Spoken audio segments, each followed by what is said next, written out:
What is up, everyone? I am Bishop Baller and you are watching the draft analysis video for the Analysis-Writing Anoriths in the NDL Season 4.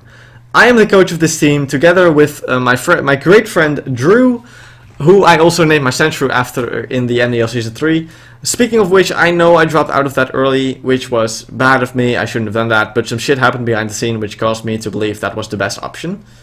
That won't happen again this season. I promise right here, right now, that I'll be staying until the end of the season unless something really severe happens that I really have to stop for. But I doubt something like that happens this time or at all. Like it didn't.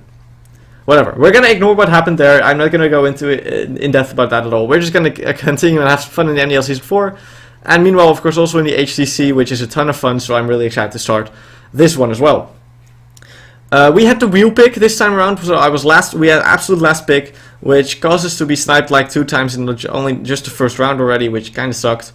And we got sniped a lot during this draft. We got sniped like 8 or 9 times. It was kind of ridiculous. But yeah, we're doing it with the team we have, and I actually am really happy with how our draft turned out in the end. First off, we have Vestian, Rebellion, the Talo, and Jesus the Search Kit. These were obviously drafted at the same time because of wheel pick. I want to talk about Talo first because it was the thing that I decided on first. Actually, it wasn't. We wanted Abra here at first, which got sniped. And then we wanted Ghastly here, which also got sniped. So then we decided to go with Talo, which I have been using extensively, also on webs, which of course is what Jesus does. And it's in my opinion, the second best webs abuser in the game right now, even better than Ghastly. But I wanted Ghastly because it does more things outside of webs than Talo does. Anyway, Talo is just incredibly powerful. Boomburst is a fucking nuke. Facade is a fucking nuke. Bravebird is a fucking nuke. U-turn is amazing momentum. Quick attack is priority. Heatwave and HP Grass are amazing coverage to have. This Pokemon all around is just really good right now. And no one else believes me when I say it. So that's kind of cool. And I hope it gets underestimated super heavily here. Its nickname is a reference to my own RMT, which is, of course, which you can, of course, find in the Raid by Team subforum. And it was really fun to do. It featured Talo plus Search Kit combination. And it was the kind of the point of that team was pretty much where I realized Talo is actually really, really solid right now. Because it's super anti-meta and not many things can switch into it, and the things that can aren't very common. So I really like Talo right now, and I'm really excited to use it in a bit of a different setting this time around. Next up we have Jesus. As I said, this is a web setter. It's a web setter and only a web setter. It's the most reliable one by far. We may have put too many points into this in hindsight. Maybe it would have been better to just get Sawaddle or Spinarak. While those did get picked up, they got picked up after we picked up Search Kit. So it didn't get sniped. We had the choice we went with Jesus, the Search Kit, because we felt like we didn't need that. We just wanted really reliable webs with the team that we were going to draft, and then the team completely changed near the end. So in hindsight, Sawaddle or Spinarak would have probably been better. But it's a web setter nonetheless. It's a really reliable one, and it can very consistently get them up, and that's the most important thing. It gets some fun coverage moves such as Giga Drain, Ice Beam, Blizzard. It also gets priority and quick attack. It gets Shadow Ball. Why does it get Shadow Ball? I didn't even know it gets Shadow Ball. Whatever. It doesn't matter. It gets Aqua Jet priority as well. It gets even Baton Pass, Agility. A bunch of these things I'm only seeing now for the first time. But you know what? I just wanted webs, really. That's all I need. Next up we have, let me see if you guys can actually be able to see this. We have Thick, the Munchlax, which has the dumbest name I've ever seen. That's Drew's doing. That is absolutely not mine. It's also his idea to get this Pokemon. I did fully agree on this, because this thing is power on webs, man. Munchlax is one of the bulkiest pieces of shit in the metagame, as I'm certain anyone who has ever played Little Cup knows, and it's really fucking annoying to face. But on webs it's even worse, because then it can invest in some speed, and outspeed everything as well, and you cannot kill it, it's gonna kill you, and it's really, really fucking annoying, and it's gonna be really fun to use.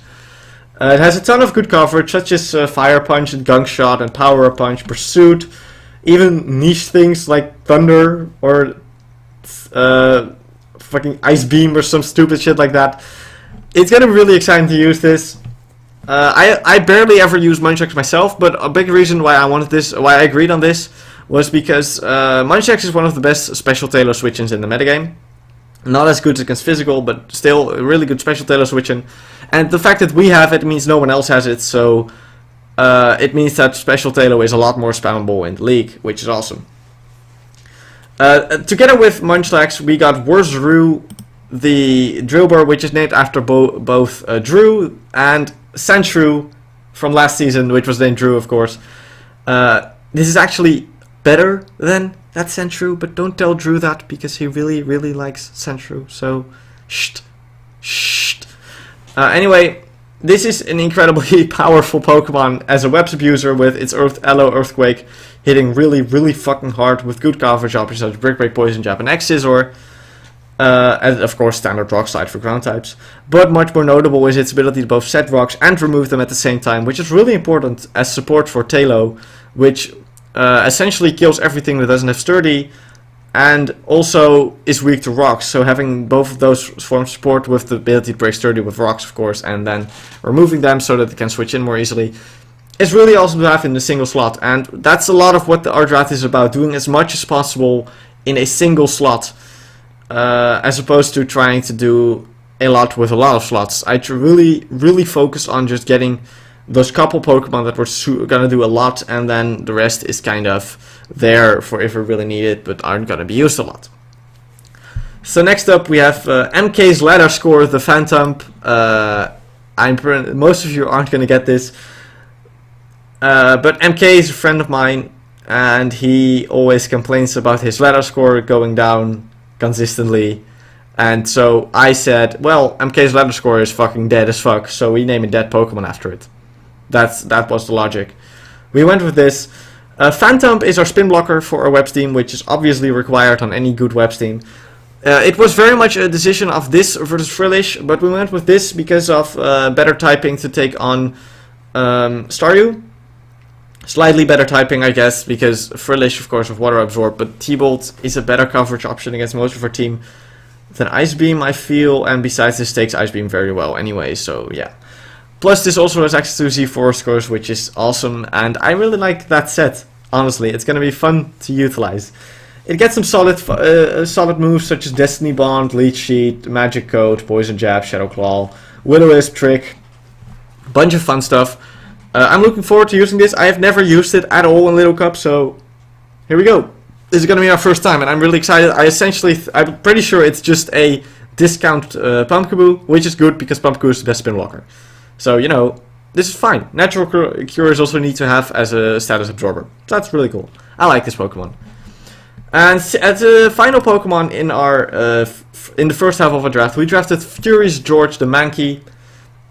And really, there's only one reason to really want this thing, and that's Defiant. You can't run a Webs team without Defiant.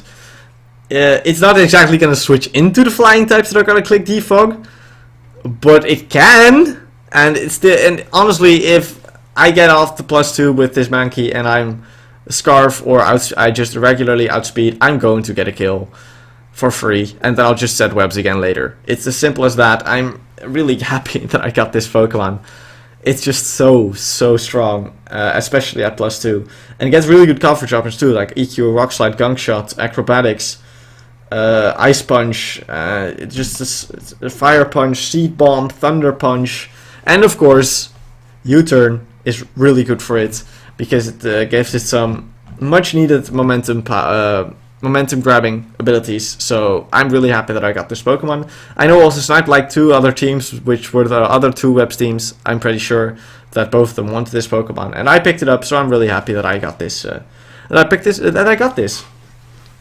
Now for the second half of our team, we kind of strayed away from the Webs. We moved over to something completely different, as we drafted Hippopotas and Archen. Gloria is of course named after the hippo from Madagascar, and Release HA Please is obviously because if Archen got a hidden ability, it would be 1,000,000 times better and probably broken. Just give it some hidden ability that isn't Defeatist. Anyway, Hippopotas is of course a Sandsetter. I just messed up. I hope this is gonna be really annoying. Get away. Nice, okay. It sets sand, which is cool in general, and it's really fucking bulky and it does a lot of stuff, but the major reason we want this is a second rock setter is really important, but also it means that we now have a second place to set Webs, as we can bring a sand team focusing on Drillbur sweeping with an SD boost and the Sand Rush boost, which is really awesome to have because that is super threatening, and preparing for both webs and sand is super difficult.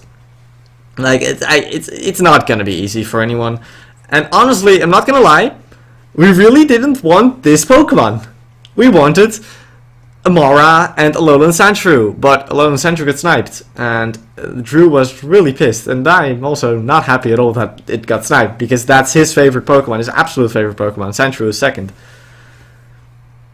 Damn you Jocks, give it back to us. We deserve it. We wanted to run the hill. You weren't even planning on running the hill. You have it in the end, but you just realized that would be fun after we told you that it was fun. Give it back, man. We want that.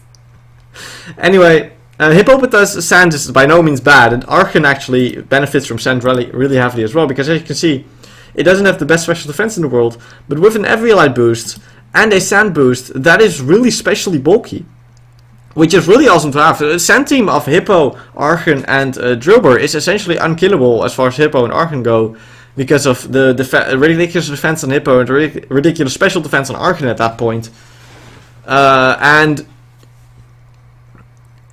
Meanwhile, Drillbur is constantly threatening with its ridiculous offensive presence as well, which is really nice. And I'm really excited to use that at some point. I'm pretty sure it's coming. I don't think this was something hidden, so maybe I spoiled it. I'm sorry, Drew, if I did, but you know. Okay, whatever. Next up, this is kind of a weird point in our draft, right? Because we had a lot of points remaining, but we could have spread it out over the last 4 picks and said, and gotten some decent Pokemon from lower tiers, but I decided on doing it a bit differently. I decided to burn almost all of our points on Magnemite and Marini. Because what I really wanted I want to talk about Marini first, despite it being a second in the list. What I was really looking for from Marini was a fighting check, because our team was really weak to fighting types at this point, especially because they got a constantly free switch on our Munchlax most of the time, unless we ran like some weird ass Munchlax set, and I didn't want to have to do that every single game. So we picked up Marini, which is one of the best fighting checks in the metagame. It only really takes a lot from things like Zen Headbutt, which is rare as fuck, Earthquake, which really only Mankey and stuff forget, and that's about it, really. So I'm really glad we got this Pokemon. I was really scared of it getting sniped, because if this gets sniped, we were kind of in trouble with as far as fighting checks go. There was simply not that much left, and we'd have to resort to something like Flabébé or something stupid like that. It's just not good. But with Regenerator and Recover and great defensive stats all around, this thing can be an incredible boon to our team and just threaten or prevent a lot of fighting type sweeps that would have otherwise happened to us. So I'm really glad we got this. I'm surprised we got it, but I'll take it. Any day of the week, sure. Give it to me. Now, the other Pokemon we got, oh, by the way, nickname, Little Cancer. Toxapex is fucking Cancer, and this is Little Toxapex, so it's Little Cancer. It's as simple as that.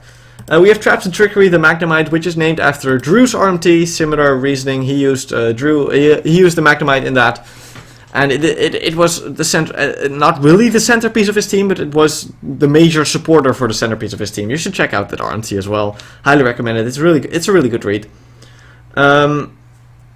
Magnemite is an amazing pivot, which we really needed. We needed something that was just gonna come in, grab momentum for us, and get the fuck out again constantly. And that was what we were looking for in Magnemite. This is a great Pokemon. I really like this.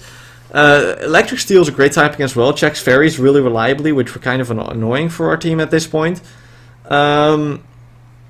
And all around, I'm really glad we got this. And again, very surprised it lasted this long, because Magnemite is really fucking good. Especially right now. A Scarf set with Analytic really hurts.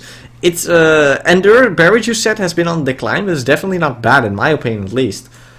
I'm really surprised this lasted so long. Especially with electric types being as good as they are in general, and especially in draft where ground types are few and far between, and the few that and the one you're going to have is not going to be usually not going to like taking a flash cannon, especially with us having both Hippo and Drillbur. So the only viable ground type remaining is Mudbray. I'm really glad we got this Pokemon. But at this point in time, we only had enough left for 2 unranked Pokemon. And Drew and I said to each other, we don't need anything. We have a team that deals with everything. We're fine. What are we going to do for these last 2 picks? We can draft something fun like Krabby or Barboach or something like that. Or we have more fun and we draft some memes. And that's what we did. We got Flop Flop, which is the only Pokemon that both returns to my team and keeps its original name.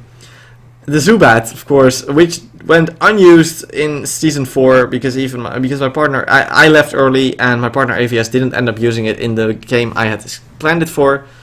And we have Fop Fop the Woobat, which is its brother. So yeah, these are memes. These aren't gonna be coming to any games likely. That doesn't mean my opponents aren't gonna prepare for them. Let's say that, because they're still going to run Ice Punch on their fighting type to remove Zubat.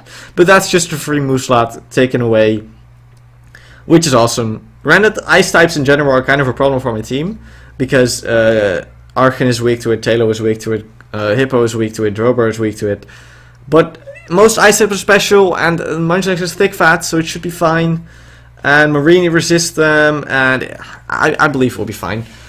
I'm not gonna bother going over Zubat and Woobat because they're just bench sitters anyway. Yeah, that's it for the draft. All around we have a webs team, but that can actually do some other stuff, which was the major goal here. Looking at other webs teams, one of the webs teams that was drafted is pretty one-dimensional and can really only do webs, which is not our team, which is cool. And the other one, I don't even know why they have webs. I'm legitimately still very confused why they have webs. But I mean, we'll figure it out once we face them, I guess, or once they start playing. Or maybe they'll actually tell me after I asked them like 5 times, but they refuse to tell me. We'll see what they do with their webs. Either way, that's been it for me, this video. I hope you all enjoyed it and are looking forward to another season in the MDL, which I'm actually staying in this time. And I'm going to see you guys in the first video for the MDL, in the first match for the MDL Season 4. We are facing the Suicidal Snubbles in Week 1, which is coached by me with you, 82, and All-Star.